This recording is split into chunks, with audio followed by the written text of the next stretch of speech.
बात यह है कि चेयरमैन पीसीबी आपके दौर में कई सीनियर क्रिकेटर्स को इन्वॉल्व किया गया, जिनमें सरफराज अहमद, सासू पर, और आपने एक बात कही थी कि उनका कैरियर तकरीबन खत्म हो चुका है।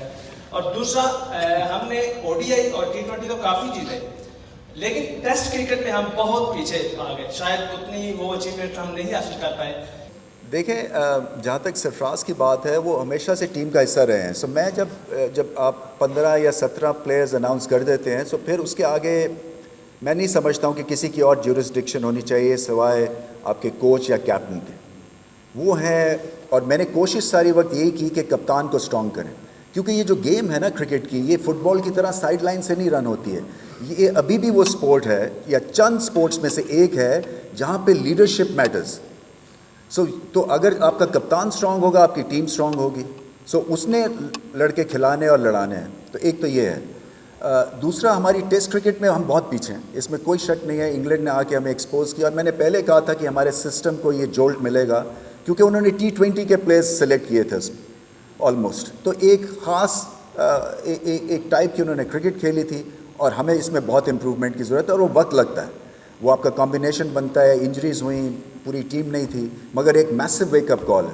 और वनडे में जो हमारे 2 फॉर्मेट्स हैं, 50 ओवर्स और T20 में, वो माशाल्लाह से हमारी प्रोग्रेस अच्छा है।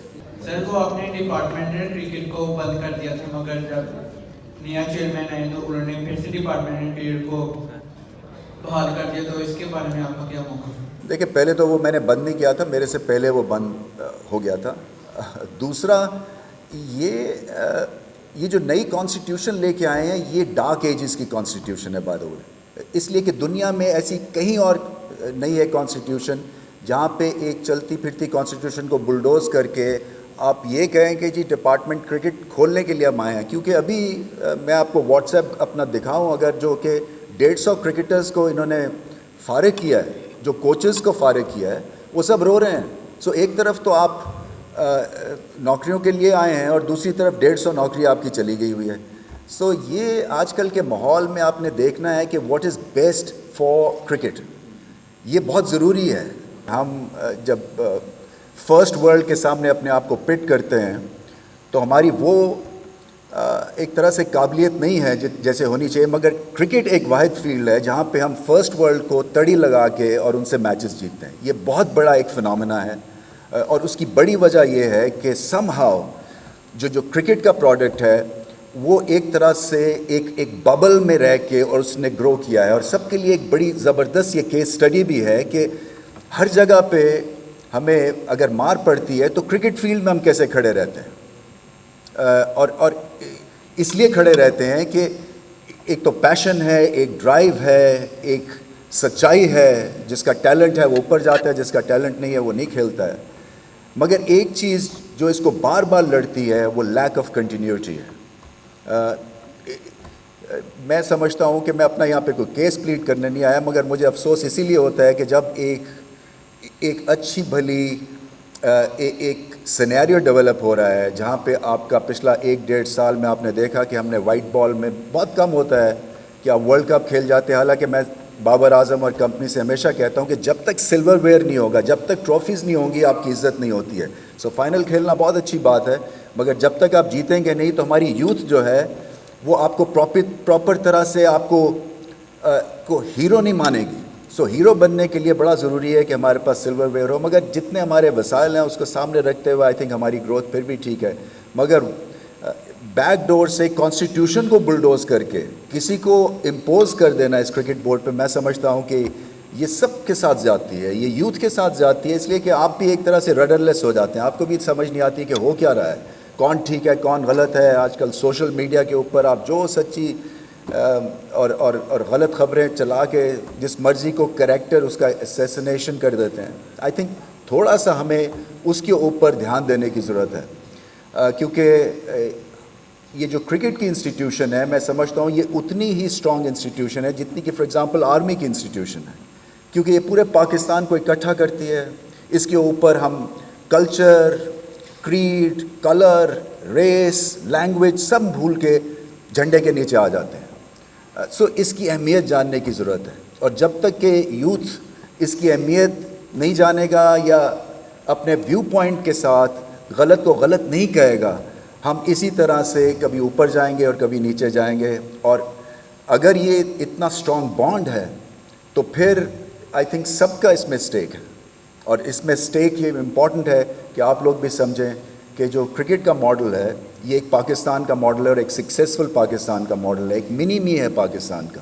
سو اس طرح سے اگر کانسٹیٹیوشنل بلڈوز کوئی کر دیتا ہے ایک آدمی کو فٹ ان کرنے کے لیے یا ایک گروپ کو فٹ ان کرنے کے لیے، یہ کرکٹ کے ساتھ زیادتی ہوتی ہے.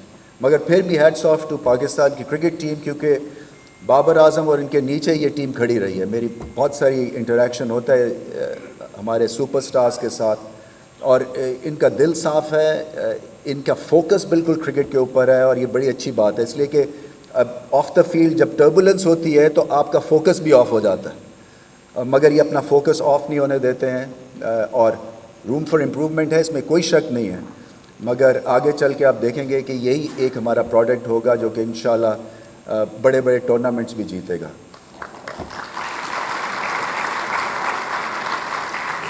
پھر سے میں یہ کہوں گا آخر میں کہ مجھے بڑی خوشی ہوئی ہے کہ یہاں پہ جو میں نے ایک انٹرسٹ دیکھا ہے، اور بس میں یہ چاہتا ہوں کہ میری طرح گورنمنٹ کالج سے بہت سارے جو کرکٹرز ہیں وہ پاکستان کی ٹیم میں آئیں. اور یہ ایک طرح سے پاز نہیں ہونا چاہیے، یہ ایک ریگولر تھرو ہونی چاہیے ہے ٹیلنٹ کی، کہ وہ پاکستان ٹیم کو آپ سروس کرتے رہے. اور سپورٹس دیکھیں آپ کو بیلنس دیتی ہے زندگی میں. اگر زندگی کو سمجھنا ہے تو سپورٹس کھیلنی ہے، کرکٹ کھیلنی ہے، کیونکہ جب آپ گراؤنڈ میں جیتتے ہیں ہارتے ہیں وہ ایک ایسا ایکسپیرینس ہے جو کہ آپ کو کوئی آپ کے پیرنٹس نہیں بتا سکتے ہیں، یہ آپ کو محسوس کرنا ہوتا ہے، اور یہ آپ کی پرسنالٹی کو ویل راؤنڈڈ بناتی ہے.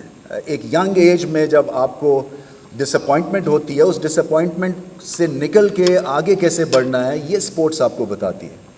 بہت ضروری ہے کہ آپ سپورٹس کھیلیں. آج کل مجھے نہیں پتہ یوتھ زیادہ تر ایکٹیویٹیز کیا ہیں آپ کی، زیادہ تر فون پہ میں دیکھتا ہوں بچوں کو بچیوں کو. میرے خیال سے اس سے نکل کے آئی تھنک آپ گراؤنڈز آباد کریں، اور اس کی جو بانڈ ہوتا ہے نا وہ ایک لائف ٹائم کا بانڈ ہے جو سپورٹس کا بانڈ ہے. سو پڑھائی ضرور کریں، مگر پڑھائی کے ساتھ جب تک کہ آپ اس میں بیلنس نہیں لائیں گے اس طرح سے جو کہ آپ کے پاس موجود ہے، اور یہ ایک گریٹ فیسلٹی ہے. یہاں پہ تو ظلم کریں گے اگر آپ سپورٹس نہیں کھیلیں گے اس گریٹ انسٹیٹیوشن میں، کیونکہ آپ کو ایک لائن آپ کو دکھتی ہے اسپورٹس مین کی جنہوں نے یہاں سے پڑھائی کر کے اور آگے نکلے ہیں. سو اس موقع کو ضائع مت کریں. اور پھر سے میں یہی کہوں گا کہ مجھے بہت اعتماد ہے اپنے یوتھ پہ، کیونکہ ایک بڑی یونیک پوزیشن میں ہوتا ہوں، کیونکہ ایک 10 سال کا بچہ بھی تصویر کھنچواتا ہے میرے ساتھ، اور ایک پرائم منسٹر ہاؤس کا پی این بھی میرے ساتھ تصویر کھنچواتا ہے. تو مجھے پلس پتہ ہے ایز اے اسپورٹس مین کہ یہ ملک کس طرف جا رہا ہے. اور میں سمجھتا ہوں کہ ہمارے یوتھ میں جتنی بھڑک ہے، جتنی ان میں انرجی ہے، اور جتنا صرف پرابلم یہ ہے کہ کیوں میں کھڑا ہوتا ہے ہمارا یوتھ، اور کیوں کوئی جمپ کر جاتا ہے. اگر یہ کیوں جمپ نہ کریں اور مواقع ملتے رہیں تو دنیا میں آپ سب ستارے بنیں گے. سو اپنے میں کانفیڈنس رکھیں، اپنے ملک میں کانفیڈنس رکھیں.